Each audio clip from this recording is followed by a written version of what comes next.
Olá, tudo bem? O tema hoje são garantias locatícias.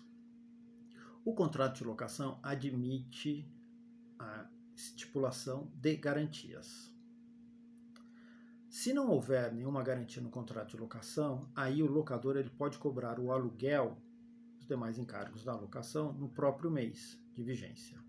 Agora, se houver qualquer tipo de garantia, nessa situação o locador só pode cobrar o aluguel do mês vencido. Bem, a locação só admite um tipo de garantia, não é admitida dúplice garantia. Se houver dúplice garantia, a mais recente deve ser considerada nula, só valendo a garantia mais antiga. Uma outra questão também com relação a isso é que a lei de locações estabelece quais são os tipos de garantia admitidas. Outros tipos de garantia não são admitidos. A primeira modalidade de garantia é a caução. A caução pode ser de bens móveis ou imóveis e também de dinheiro.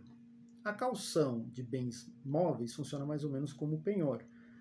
Ou seja, é importante que, para que ela tenha eficácia perante terceiros, que haja o seu registro no cartório de títulos e documentos. No caso da caução de imóveis, funcionando então como hipoteca, é importante que haja a sua averbação junto à matrícula do imóvel objeto do contrato de locação. Esses registros são importantes para ter eficácia perante terceiros e também para que o credor, no caso o locador, ele possa então ter uma preferência no recebimento do seu crédito com relação ao seu locatário que vier a se tornar devedor. E a terceira espécie de caução é a caução em dinheiro, que é aquele depósito do valor equivalente a 3 aluguéis numa caderneta de poupança, que por conta da sua baixíssima burocracia é bastante utilizado. Outra espécie de garantia, a fiança, bastante utilizada também. A fiança nada mais é do que um contrato entre o fiador e o locador, que o fiador se obriga a cumprir as obrigações, os encargos do principal, do aluguel e todos os demais encargos da locação, no caso de inadimplemento, o descumprimento da obrigação pelo locatário. A fiança, ela tem algumas peculiaridades que é bastante importante a gente falar. Uma delas, a fiança ela pode ser por prazos determinado ou prazo indeterminado. Se ela for por prazo determinado, vencido o prazo, o fiador está exonerado das obrigações das dívidas a partir dali. Para uma nova fiança, com esse fiador ou com outro, tem que ser feita então não basta ser renovada, tem que ser renovada a fiança, uma nova fiança tem que ser feita.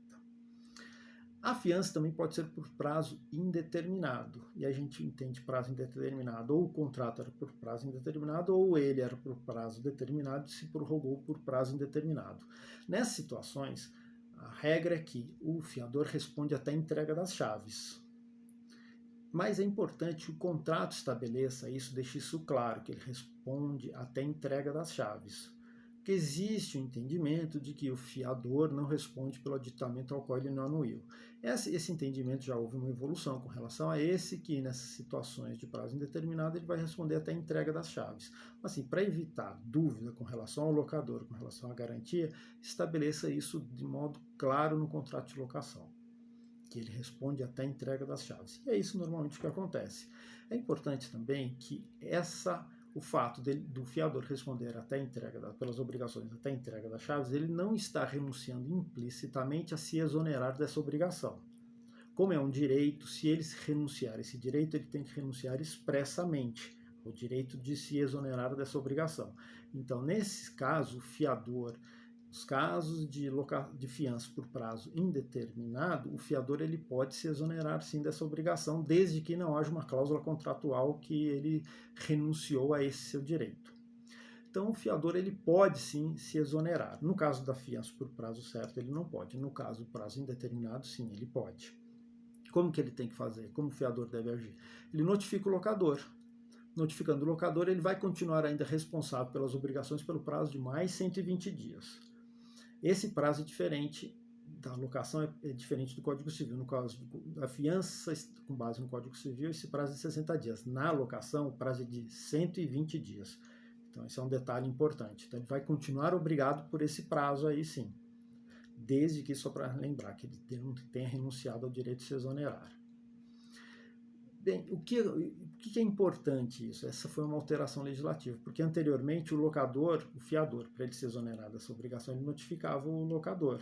Porém, ele não tinha certeza se ele tinha se exonerado mesmo ou não. Então, era normal ingressar, ajuizar uma ação para reconhecer esse seu direito de exoneração. Isso hoje é totalmente desnecessário por conta dessa previsão desse prazo. O que cabe ao locador que recebeu essa notificação? Bom, ele ficou despido de uma garantia na sua locação. Ele vai então notificar o locatário para ou substituir essa locação, então a consequência vai ser o desfazimento desse contrato de locação por descumprimento de uma regra contratual. Um outro ponto importante com relação ainda à fiança na locação é a questão da penhora do bem de família do fiador. Bom, a legislação permite isso, porém essa questão chegou no Supremo Tribunal Federal, por volta de 2006, essa questão foi pacificada, confirmada essa questão, que bem de família do fiador é penhorável sim. Que de regra, bem de família não é penhorável. Mas se for do fiador, aí ele entra numa exceção que permite então a penhora do seu bem, mesmo que seja de família. Porém, houve uma decisão isolada no Supremo Tribunal Federal, posteriormente a isso, entendendo de uma forma diferente. Aí ficou uma questão, houve uma discussão bastante grande para tentar distinguir a situação. Então ficou uma situação um pouco esquisita. Ficou assim, nos contratos de locação comercial, o bem de família do fiador era impenhorável. Já na fiança de contratos de locação residenciais, o bem de família do locador era penhorável. Então ficou uma situação um pouco estranha isso daí. Até que depois ficou tão estranha que o Supremo teve que voltar e discutir essa questão e pacificou mais uma vez a questão, que bem de família do fiador, seja em locação comercial, seja em locação residencial, é sim penhorável. Ponto final, resolvida essa questão. Até a próxima questão que aparecer com relação a isso daí, porque isso sempre volta. Pois bem, esses eram os pontos relevantes com relação à fiança. A terceira modalidade de garantia é o seguro-fiança. O seguro-fiança ele pode ser contratado tanto o estipulante pode ser o próprio locatário, como um terceiro, em que ele contrata o seguro, paga o prêmio para a seguradora, e o beneficiário sempre será o locador, que em caso de inadimplemento de sinistro, essa indenização será paga ao beneficiário, ao locador. Nessas situações, a seguradora subroga no crédito e pode cobrar então do devedor dessa obrigação. Também, às vezes, aí já, como ela exige já o pagamento de prêmio, tem a questão da seguradora, tudo, aí já ela começa a ficar uma questão mais complexa também, a questão da formulação desse tipo de garantia na locação, dependendo do tipo de locação. E por último, o último tipo de modalidade de garantia é a cessão fiduciária de cotas de fundo de investimento.